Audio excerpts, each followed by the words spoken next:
சலோட் ஆண்டவராய் இயேசு கிறிஸ்துவின் இனிய நாமத்தினாலே அன்பின் வாழ்த்துதல். அன்பு பிள்ளைகளே, நீங்கள் எப்பொழுதும் சந்தோஷமாய் சமாதானமாய் நீங்கள் உற்சாகமாய் இருக்கிறீங்கன்னு நான் நம்புகிறேன். எப்படி கர்த்தருடைய வார்த்தை உங்களை அனுதினமும் நடத்துறதல்லவா? நீங்கள் வாழ்க்கையிலே பல படிகளை தாண்டி நீங்கள் ஜெயித்து கொண்டிருக்கிறீர்கள். நீங்கள் சுகமாய் பலமாய் தேவனுடைய நன்மையை பெற்றுக்கொண்டிருக்கிறீங்க. தேவன் தொடர்ந்து உங்களை நடத்தி கொண்டிருக்கிறார். இந்த நல்ல நாளிலும் நாங்கள் தேவனுடைய வார்த்தையிலிருந்து ஒரு சிறிய காரியத்தை நாங்கள் தியானம் பண்ணலாம். 91வது சங்கீதம் 15வது வசனம் இப்படி சொல்கிறது: ஆபத்தில் நான் அவனோடு இருந்து அவனை தப்புவித்து அவனை கனப்படுத்துவேன். இந்த பகுதியில் பாருங்க, ஆபத்தில் நான் அவனோடு இருந்து அவன் என்ன செய்ய போகிறேன்? தப்புவித்து அவனை கனம் பண்ணுவேன் என்பதாக சொல்லப்படுகிறது. அவனோடு இருப்பேன், அவனை தப்புவிப்பேன், அவனை கனப்படுத்துவேன். எப்பொழுது ஆண்டவர் இதை செய்வாராம்? ஆபத்து காலத்தில் என்னை நோக்கி நீ கூப்பிடுகிற பொழுது நான் தப்புவித்து உன்னோடு இருந்து உன்னை கனப்படுத்த போவேன் என்று சொல்லி ஆண்டவர் சொல்லுகிறார். நான் உன்னோடு இருப்பேன், உன்னை தப்புவிப்பேன், உன்னை கனப்படுத்துவேன் என்பதாக. அன்பு பிள்ளைகளே, நாங்கள் ஆண்டவருடைய சமூகத்திலே நிற்கிற எங்களுடைய வாழ்வானது மிக பெருமதியானது. ஆனால் பல அசௌகரியங்களை இந்த பூமியிலே நாம் சந்திக்கத்தான் நேரிடும். பல பாடுகள், போராட்டங்கள், வேதனைகள், கண்ணீரின் வழிகள், நாம் விரும்பினது நடக்காம போகலாம், நாம் தேடினது கிடைக்காமல் போகலாம், நாங்க நம்பினதும் நம்முடைய கைவிட்டு போகலாம்.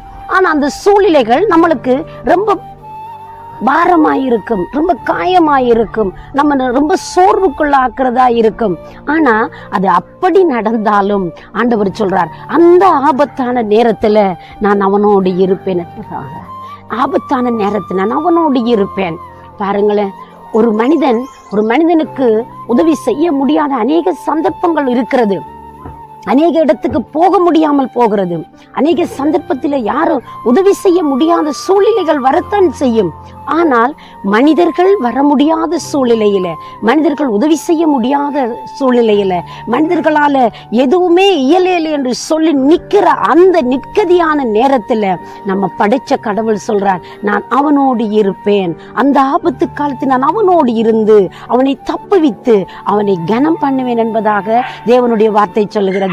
அன்பு பிள்ளைகளே, இந்த நாளிலும் நானும் நீங்களும் ஆண்டவரை நோக்கி பார்க்கிற பொழுது ஆண்டவர் தாமே எங்களுடைய வாழ்க்கையில அற்புதங்களை செய்ய வல்லவராயிருக்கிறார். ஆண்டவர் எங்களுடைய வாழ்க்கையில நன்மைகளை செய்கிறவராயிருக்கிறார். எந்த ஆபத்து வந்தாலும், எந்த துன்பம் வந்தாலும், எந்த துயரமான காரியங்கள் நேர்ந்தாலும் நம்முடைய வாழ்க்கையில அந்த கட்டத்திலிருந்து நானும் நீங்கள் செய்ய வேண்டிய மிக முக்கியமான ஒரு காரியம், நாங்கள் தேவனை நோக்கி கூப்பிட வேண்டும். ஆபத்தில் நாங்கள் தேவனை நோக்கி கூப்பிட வேண்டும். ஆபத்து காலத்தில் என்னை நோக்கி கூப்பிடு, நான் உன்னை விடுவிப்பேன், நீ என்னை மகிமைப்படுத்துவாய் என்று சொல்லப்பட்டிருக்கிறது. இந்த ஆபத்தான நேரத்தில், நம்முடைய கைவிடப்பட்ட நேரத்தில், நம்ம தனிமையில இருக்கிற அந்த நேரத்தில் நான் அவரை நோக்கி நாங்கள் பார்க்கிற பொழுது அவர் நம்மோடு இருந்து நம்மளை தப்புவித்து நம்மளை கனம் பண்ண வல்லமை உள்ளவராய் இருக்கிறார். நம்ம தப்புவிக்கிறது மட்டுமல்ல, அந்த இடத்திலிருந்து எவ்வளவுக்கு தலை குனிந்தோமோ, எவ்வளவுக்கு நாங்கள் உடைக்கப்பட்டோமோ, எவ்வளவுக்கு நாங்கள் மனம் பதறி போய் நிற்கிறோமோ, அவ்வளவுத்திற்கு தெய்வன் நம்மளை கனம் பண்ணி நம்ம உற்சாகப்படுத்த வல்லமை உள்ள கடவுளாய் இருக்கிறார். இந்த காலை பொழுதுல தேவன் உங்களோடு கூட இருக்கிறார். நீங்க எந்த பிரச்சனைக்குள்ள சிக்கி தவிக்கிறீங்க, எந்த சூழ்நிலை நீங்க மோசம் போயிட்டீங்க, எந்த நேரத்தில் நீங்க கைவிடப்பட்ட இடத்துல இருக்கிறீங்க, அந்த இடத்திலிருந்து உங்களை உயர பண்ண தேவன் மகிமை உள்ளவராய் இருக்கிறார். நீங்க இந்த காலையில தேவனை நோக்கி பாருங்க. நான் உங்களுக்காக ஜெபம் பண்ணட்டும். சர்வ வல்லமையுள்ள நல்ல ஆண்டவர் இயேசுவின் நாமத்திலே உங்களுடைய பிள்ளைகள் உண்மை நம்பி இருக்கிறபடினால தேவனே, நீங்க ஒரு நன்மை செய்து எந்த ஆபத்து, எந்த கைவிடப்பட்ட நிலை, எந்த சோர்ந்து போன நேரமாக இருந்தாலும் உங்களுடைய பிள்ளைகளுக்கு உதவி கொடுத்து கைதூக்கி எடுங்கப்பா. உங்களுடைய பிள்ளைகளுக்கு ஆண்டவரே பலனை கொடுங்கப்பா. நீங்க ஆசீர்வதிங்க. உங்களுடைய அன்பும் தயவும் வழிநடத்தலும் இருக்கட்டும். இயேசுவின் நாமத்தில் ஆசீர்வதி ஜெபிக்கிறேன் ஜீவனுள்ள நல்ல பிதாவே. ஆமேன், ஆமேன். தேவன் தாமே உங்களை நிறைவாய் ஆசீர்வதிப்பாராக. God bless you.